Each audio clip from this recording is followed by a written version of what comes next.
The Premier League's moving forward as we come close to the end of the year, which is usually a crucial point where you start to see the table taking fold. So if we look at the table really quick, Jason, we're going to make some bold predictions, as we like to do, to say who is out of the running for top four at this point already. Now, it is early.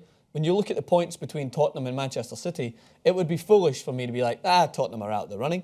But it is not foolish to assume that they're going to find it tough, not because their points are too hard to make up, but they're not playing as well as you would expect a Tottenham Hotspur to play. But when we see Manchester City self-implode over the weekend, there is still a chance for a lot of teams, I think, to make ground, apart from one team. Which team am I going to talk about, Jason? Manchester United. Yes. I think it's... you. I wouldn't go as far to make the bold claim as they're out of the top four, but the way they're playing in comparison to the other teams that I think are going to make more of a run for the top four, I think Manchester United are going to find it very tough. I think what is set in stone is your Premier League challengers. I don't think you're going to see anyone outside of Manchester City, Arsenal, Liverpool, Chelsea win the Premier League. I think that it's a claim that Tottenham fans will probably be upset about because they're only 3 points off Manchester City. What makes them different? Pep Guardiola is a difference maker, I think, as we go in and starts to figure things out. Pochettino, last year, I still felt that they didn't have enough in the tank to win it. And they were only like 2 or 3 points off at one point. So this year, I think they're worse off than what they were last year. And they're inconsistent. They're not scoring enough goals. Not creating enough chances for me, despite the fact that they just battled Swansea. But that Swansea team, make no mistake, they are in trouble. They are bad. So here's what I love about Manchester United and a lot of their fan base, as fans tend to be. We did a clip Wednesday that went up, and it actually went up right after Manchester United. We what? Big game, big win. Big win, 4-1. Well, in the League Cup. In the League Cup. And I'm not saying anything against the League Cup. My entire point was they have consistency issues. Yeah, of course. So what happens on Sunday when they play Everton, a team that I think has as equal of a chance of making the top four as Manchester United does? Yes. Is Zlatan scores in the first half around the 40th minute, and it was a good goal. I'll give him that credit. And then their defense just decides to only play 85 minutes. You can't play 85 minutes. You have to play 90 plus 2, 3, or 4. And when you allow a goal to Leighton Baines in the 89th minute and you allow that to happen, it just continues to prove that they either can't close the door or they're going to come away with 1 point at a time. And go back to that Premier League table and you look at it and look at the goal differential. What is the difference between Manchester United's and Tottenham? 14.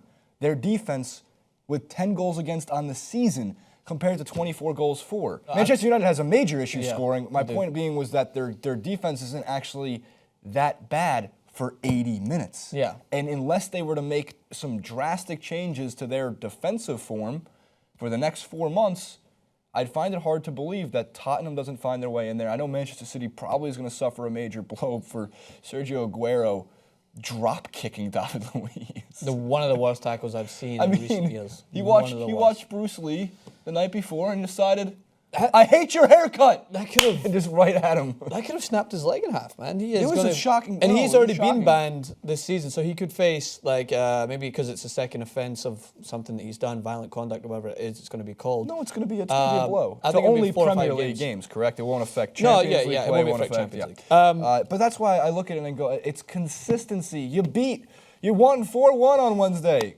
Good job. And people commented, come back and win 3-0 on Sunday then. Yeah. People commented on our clip saying, what are you talking about? We just won 4-1 because we put up that clip a little later than we thought it was and it was frustrated. I could have seen this draw or loss coming from Manchester United a mile away. Well, the problem is in this game is they don't have confidence in closing out games, right? So I don't think they're creating enough chances or scoring. They have scored less goals this season than Crystal Palace and West Brom. Manchester United, yes, you didn't just tune in and think I was talking about Stoke, did you? No, Manchester United have scored less goals than Crystal Palace and West Brom. That, partnered with their inconsistency issues and the fact that they've only won 2 out of the last 11 Premier League games, is enough rolled into one for me to say that they're going to struggle to finish top 4. You might think that's crazy this early on, but show me in front of you information that proves me wrong. Show me what makes that argument for you, because I'll listen to your argument, but I'll think you're wrong. Because I think that Manchester United have clear issues that are not going to be fixed in January. I tweeted it out yesterday. It picked up some attention because I was on Full-Time Devils taking over their Twitter. Delivering some truth, because at times I feel like I like the guys over there and I like a lot of Man United fans, but at times they will defend a lot of things apart from the core issues. And they'll try to scapegoat a Fellaini who gave away the penalty and had a dire 2.5 minutes and he came on the park. That's fine. He was awful. But he wasn't the problem. They had chances to score. Everton had clear chances to score before that. Manchester United had chances to score early on, but they shut up shop and tried to protect a 1-0 lead against a team that were vulnerable and they should have scored more goals against. For the last 20 minutes, they sit back. So obviously a team's going to apply more pressure, especially when they're at home and they push forward a little bit more. They had a header from 3 yards out that should have went in, and Valencia lost power in his neck, it seemed. True, yeah. And then Fellaini gives away a penalty kick because they kept coming at them with pressure. So you reap the benefits of the way you approach the game. If you're not confident enough to close things out, these things happen. Manchester United have conceded 7 points from goals scored in the last few minutes of the game. Another important fact. Stats! Stats on deck. I'm the stats guy. So all of this, wrapped in one, plays into my accurate assumption on this platform to say that Manchester United are going to find it very tough to finish in the top 4. But what does go in their favour to find their way back is that Tottenham and Manchester City have inconsistency issues as well. That's not saying that a Stoke or an Everton couldn't put in a good run of games and come up. Manchester United have a favourable run-in comparison to other teams. So bear with me really quick as I note the games. Manchester United is 10 points away from relegation as opposed to 9 points away from the top 4. That's a drastic statement. I'm not saying at all Manchester United is not getting relegated. But it just goes to show that if you look at the numbers and the style of play from the middle of the park teams, Watford, Bournemouth, Stoke, West Brom, that looks more like Manchester United right now than Chelsea, Arsenal, Liverpool, or Manchester City. So, and Tottenham, I'm going to throw in there as well. And don't forget, Everton got off to a rip-roaring start to the season, too. Yes, they did. So, their inconsistencies are obviously evident. But they're acceptable when they're not a manager. But nobody said Everton's winning the Premier League. They didn't sign a Paul Pogba or Zlatan Ibrahimovic. They had a manager. Last season, Everton were going through one of their worst runs of form in the history of their team. Martinez had to leave. Ronald Koeman comes in and salvages them. So they're doing well for a team that's going through a transition. Yes, Manchester United had a new manager come in, but when that squad depth, those amount of players, it really is a struggle for them. So last point on Manchester United. This is their next 6 games. They've got Tottenham at home, which is a crucial game in sculpting what way they're going to finish this part of the year out and where they're going to be after. Tottenham at home, Palace away, West Brom away, Sunderland at home, Middlesbrough at home. That is a great plethora of games to get yourself back on track for whatever your target is. I stated that Manchester United had a chance at finishing top 4 second, I think. But that's gone.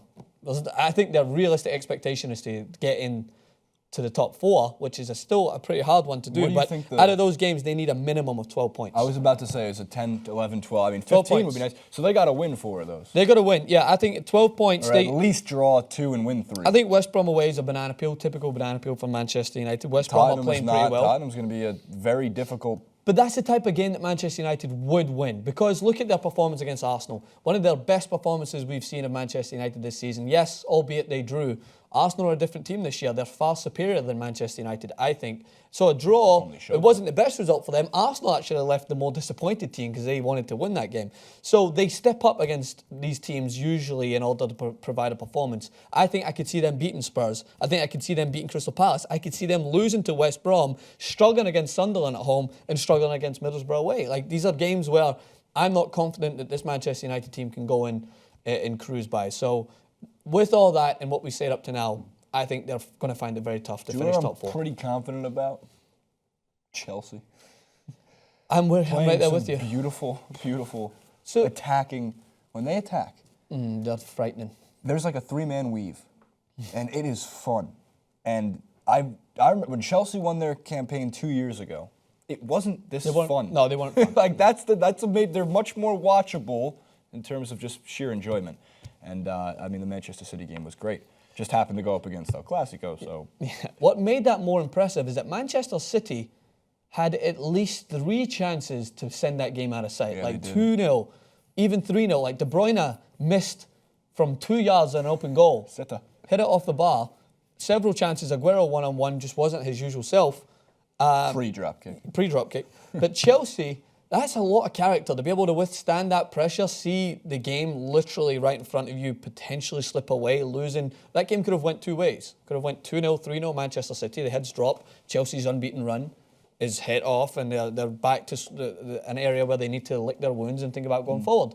But instead, they remain confident in what they're going to do going forward. They switch things up. They get a little bit more aggressive going forward. They absorb the pressure a little bit better, tighten things up. And they go on and beat the team that everyone thought, including me, everyone thought would be champions this year. And they showed them up to be an average team at home. Manchester City fans were not happy with what they seen. The whole 4 of them in the crowd were upset, had to console each other. 7. All right. I've always said 7. Shots fired at Manchester City. I'm sure they'll respond. But as for who do we think is out of the top 4, I think it's right there. Manchester United are on the cusp of removing themselves from top 4 battle at this point. You know what? I guess I'll end with this. I think you're looking at the top 4. It's just that order is going to be probably maybe shifted. Arsenal, man, with the way that Alexis Sanchez is playing, I really don't know. I'm excited. What I will say in a positive note. Don't get their hopes up. No, their hopes should be up. Alexis Sanchez is flamboyantly frightening. Flamboyant. Just said that very word. Vibrant in his way. He's just so good. A lot of imagery when it comes to his play. He's so good. I think he might be the best player in the Premier League in form at the moment. Diego Costa's right there with them. Hazard's right there with them. It's a lot of great players. Lord Bentner. Hit us in the comments. Let us know what you think. Who is out of the top 4 running? Francis_Maxwell, Jason Rubin 91. All your Premier League coverage. Check out the recap from the Man City Chelsea game and El Clasico. And we'll catch you guys soon.